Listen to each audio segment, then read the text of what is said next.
It is one of the most important battles in history. How could it not be? As it restored Egypt's status that it had lost for a period of time in the era of King Akhenaten, and the Hittites began to covet Egypt's areas of influence.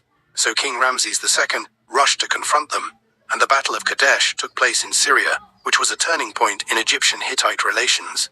Follow us to the end. The Bronze Age witnessed the emergence of a rising power on the political scene. The Hittites in Anatolia, who grew in power from the 2nd millennium BC until approximately 1530 BC.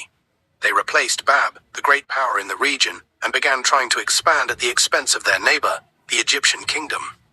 From here, a conflict arose between these two powers. To impose their hegemony on the one hand, and to seize the rich Syrian lands on the other hand.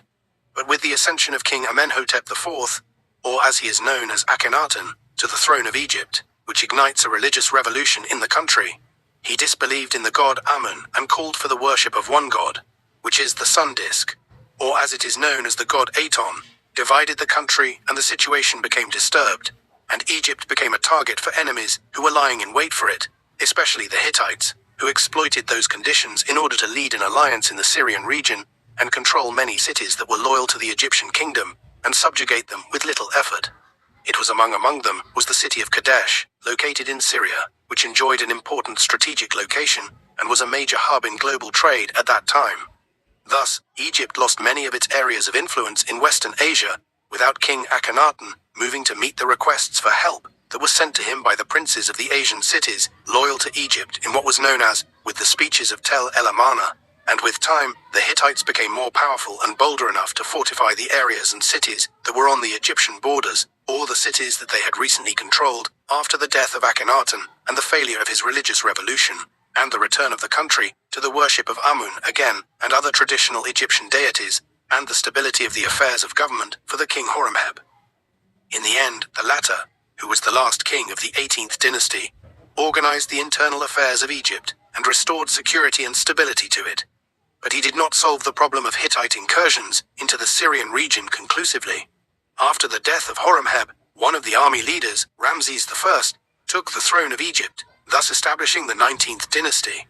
The kings of the 19th dynasty took it upon themselves to restore Egyptian influence in Asia once again. After the death of King Ramses I, he was succeeded by Seti I, who was a military leader like his father Ramses I. Seti launched campaigns after him to restore the lands of the Egyptian Empire as they were during the reign of King Tuthma III, where he launched a campaign composed of with 20,000 soldiers to regain control of the Egyptian sites. After a short period of his rule, Ramses II continued the path of his predecessors. In about the year 1274 BC, he gathered his forces in Bir Ramses, the new capital that he built in the north of the country, to begin his campaign in Syria to expel the Hittites from Kadesh and defeat their army.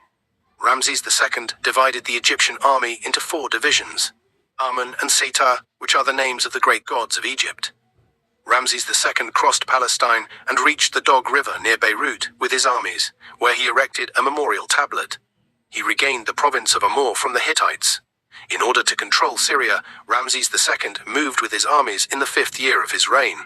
He continued his advance north to confront the Hittite armies at the city of Kadesh on the Orontes River near the city of Homs. While Ramses was camped with his army near Kadesh, Bedouins entered his camp, claiming that they had fled from the army of the Hittite king. He showed loyalty to the Egyptian king, and when he questioned them about the location of the Hittite armies, they answered that the army was far away. About Kadesh and that Muwatalli too, the Hittite king feared the power of Egypt and its young king, and that he was retreating with his armies to Aleppo in the north.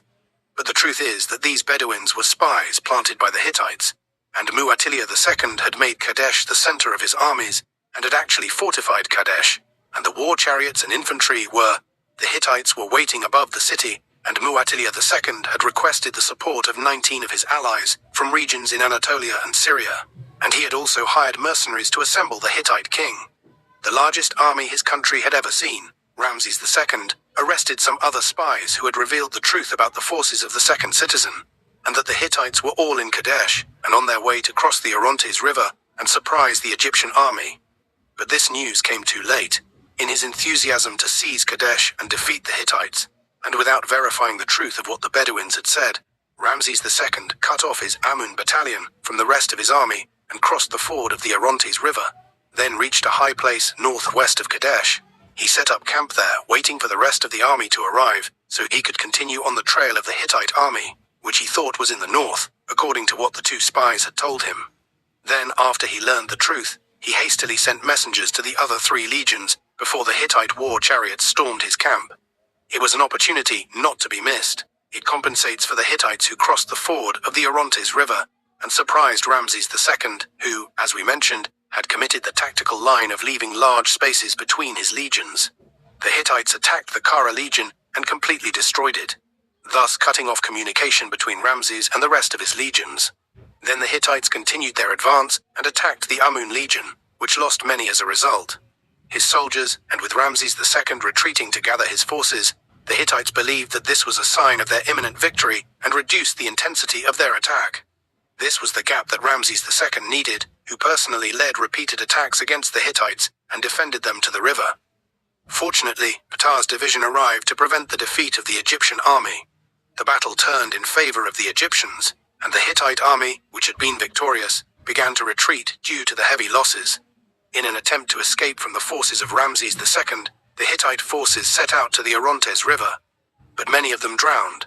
The strange thing is that King Muwatalli did not move a finger in the face of. His army was defeated, and he could have gone out from the walls of Kadesh to attack the forces of Ramesses II, who had besieged his army on the banks of the river and defend what remained of his soldiers. But for some reason he did not do so, and decided to stay in the city, and did not send his reserve forces with which he had improved the city to fight. Thus Muwatalli II kept the city and Ramesses was destroyed. The second is the Hittite army. You may be wondering now who won the Battle of Kadesh. In fact, historians differ greatly about who won that battle. The Hittites attributed the victory to themselves, as they saw that Ramesses II did not achieve his goal of capturing Kadesh, while the Egyptians see themselves as the victors in that battle, as they destroyed the army. The Hittites in the field, although Muwatalli II had kept the city of Kadesh, failed to defeat the Egyptians. Border disputes continued for several years between the Egyptians and the Hittites, until the Egyptian and Hittite kings realized that neither could achieve a major victory over the other, and that the best path was the path of peace.